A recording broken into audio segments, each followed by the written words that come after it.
Bonjour tout le monde. Petite capsule de révision encore une fois sur le texte explicatif. Il y a beaucoup de notions en lien avec ça. Ce qu'on va réviser ensemble, qu'on avait vu rapidement en classe, c'est tout ce qui concerne les éléments graphiques dans un texte explicatif.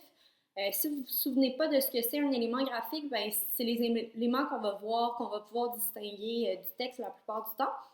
Je vais vous réexpliquer qu'est-ce que c'est quoi les principaux éléments graphiques qu'on peut retrouver dans un texte explicatif. Puis après ça, je vais vous donner le petit travail qui sera à faire. Donc, qu'est-ce que c'est des éléments graphiques? À quoi ils servent d'abord? C'est à séparer les parties d'un texte. Ça, jusqu'à maintenant, c'est assez simple. Puis à en structurer les informations également. Donc, un texte peut contenir tous les éléments graphiques qui vont être présentés dans la capsule, mais peut aussi en contenir que quelques-uns ou même pas du tout. Bon, c'est sûr que le texte explicatif, là, il va toujours avoir au moins un élément graphique qui est le titre, mais ça se peut qu'un texte, effectivement, ne contienne pas d'éléments graphiques. Les deux principales catégories, c'est les intitulés, puis les illustrations et les procédés typographiques. Donc, on va regarder ça ensemble. Les intitulés, ben, le premier puis le plus important, surtout dans le texte explicatif, ben, c'est le titre. Le titre, il présente souvent le sujet de l'explication, mais pas toujours. Des fois, notre titre, il va pas nécessairement dire de quoi le texte va parler. Ça va peut-être être un peu plus pour attirer l'attention du lecteur. Si je vous donne l'exemple qui est écrit sur la diapositive, c'est morue à l'étouffer. On ne sait pas vraiment de quoi ça pourrait parler, de morue qui s'étouffe, bizarre. Ici, ben, c'est assez flou, mais parfois c'est vraiment formulé sous forme de questions en pourquoi. Donc on sait déjà que c'est un texte explicatif, puis on sait exactement de quoi ça va parler. Par exemple, pourquoi les harengs pètent-ils? La réponse, si ça vous intéresse, là, c'est les harengs, c'est une sorte de poisson. Les harengs pètent pour communiquer. En espérant qu'on ne se mette pas à communiquer comme ça, nous. Ensuite, il y a le surtitre et le sous-titre. Le surtitre, il va être situé au-dessus du titre, souvent en plus petit caractère pour qu'on puisse savoir que c'est un surtitre et que c'est pas notre titre principal. Puis il va présenter généralement le thème traité. Le sous-titre, pour sa part, lui, est placé sous le titre, entre le titre et le chapeau, s'il y a un chapeau. Puis il va donner une information supplémentaire sur le titre, donc il va le compléter. Si on regarde l'exemple en dessous de l'image, vous voyez là les deux images dont Horatio, on a le corps humain qui est notre surtitre, donc on sait quel va être le thème général de, de notre texte. Pourquoi rougit-on? Bien, ça, c'est notre question en pourquoi. C'est notre phase interrogative, là, si on veut, mais on va devoir la placer dans notre sujet posé. C'est la question qu'on se pose et à laquelle le texte va répondre. Puis, on a un sous-titre, les facteurs physiques et émotionnels. Donc, ici, notre sous-titre, il va donner une information supplémentaire. Donc, il nous donne déjà un peu c'est quoi nos deux éléments de réponse, les grandes lignes. Donc, c'est les facteurs physiques et émotionnels. Ensuite, ici, on a un chapeau. Je vais vous expliquer un peu plus ce que c'est que le chapeau après.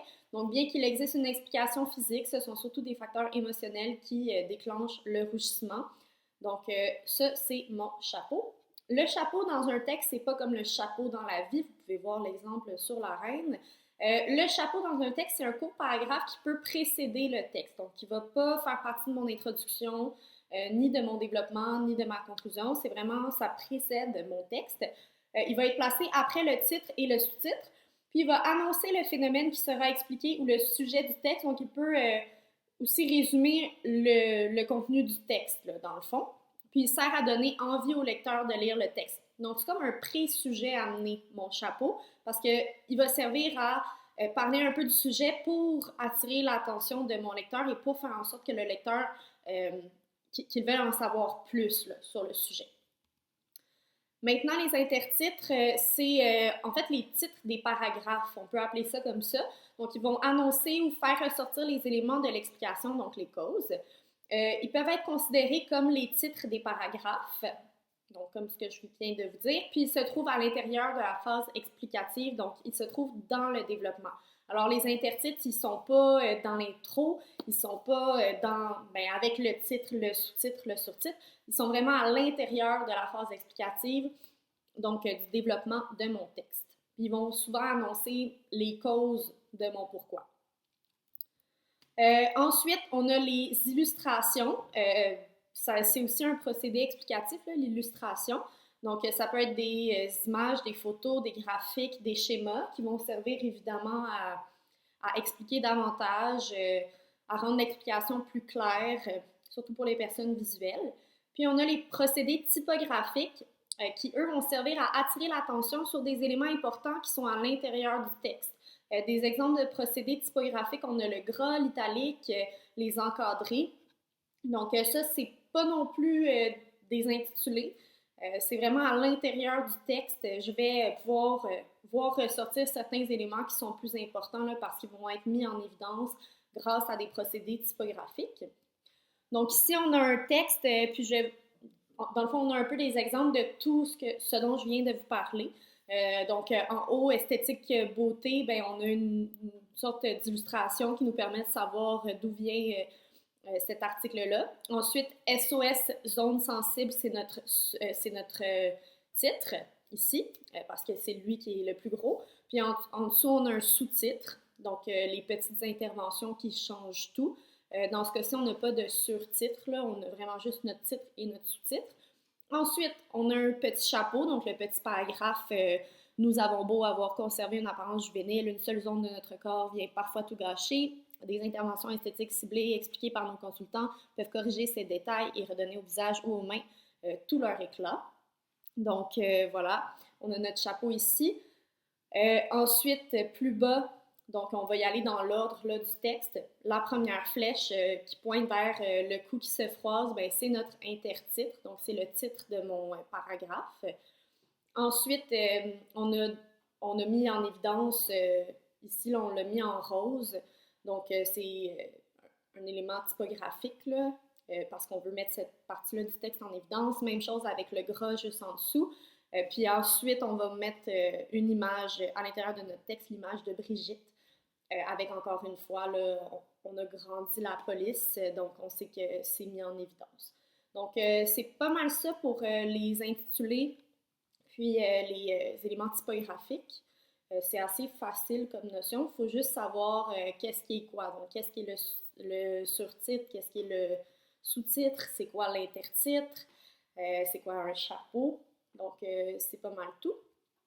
Maintenant, en ce qui concerne les sources, on s'en est déjà parlé un peu quand on parlait de la citation puis du discours rapporté.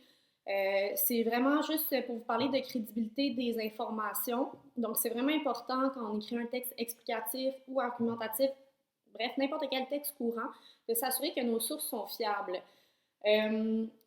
Donc, il faut vérifier qu'elles soient crédibles. C'est la provenance du texte explicatif, donc des journaux, des revues, des ouvrages encyclopédiques, des manuels scolaires. Les noms et titres de l'auteur doivent être bien écrits. Puis ça, en fait, ça nous donne aussi un indice de crédibilité. Si c'est pas un vrai auteur, si c'est pas un article qui a un titre, ben des fois, quand on parle d'un article, là, ça peut être moins crédible. Les références utilisées dans le texte aussi. Puis souvent, elles sont placées, là, les sources, au début ou à la fin du texte. Je vous donne deux exemples de sources.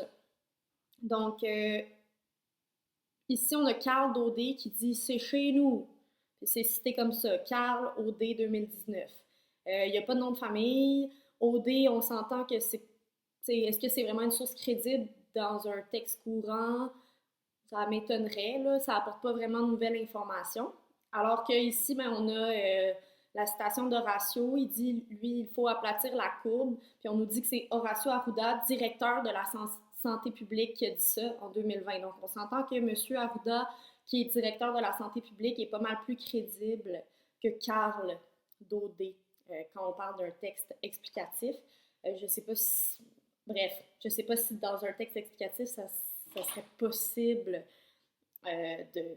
d'intégrer une citation de Carl. Ça m'étonnerait, mais vous pouvez essayer. Bref, les sources, ben, c'est important parce que c'est la provenance du texte explicatif.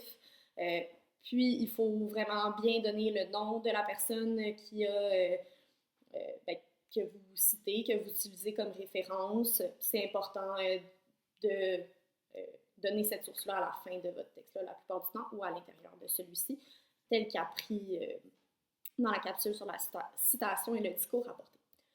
Donc, maintenant, pour ce qui est de l'exercice, je ne sais pas si vous vous rappelez d'une petite activité qu'on avait faite en classe qui était un super quiz au début de l'année par rapport au compte. Ben là, j'ai repris, on devait faire un super quiz sur le texte explicatif également, mais ça ne sera pas possible. Par contre, j'ai repris toutes les questions de ce super quiz-là que j'avais déjà préparé pour vous. Puis j'en ai fait un Google Form. Donc, c'est une espèce de quiz en ligne. Puis, c'est des choix de réponse pour la plupart des questions. Donc, je vous montre à quoi ça ressemble. Ça ressemble à ça ici. Donc, ce que vous devez faire, c'est rentrer votre adresse email. Si vous avez plusieurs adresses email, ça serait bien que vous en mettiez une qui va faire en sorte que je puisse vous reconnaître. Là, hein, il y en a des fois, c'est le nom de votre chat que vous aviez quand vous étiez jeune. Je ne saurais pas que c'est vous. Donc, mettez une adresse email, si possible, que je vais pouvoir reconnaître. Sinon, envoyez-moi juste un courriel pour me dire « Ah, Monsieur Bisou, c'est moi, madame. » Puis là, je vais le savoir. Donc, c'est des choix de réponse comme ça. Ça compte pas, évidemment. C'est vraiment juste la révision pour voir qui a bien compris, puis pour que vous puissiez revoir c'est quoi toutes les notions qui sont importantes. Des fois, il faut donner une réponse courte. Faites attention aux fautes parce que moi, je dois rentrer des bonnes réponses. Puis moi, quand je les rentre, il n'y a pas de faute dedans. Donc, écrivez-moi pas cause avec un K, là. Hein? Faites attention aux fautes, sinon vous n'aurez pas la bonne réponse.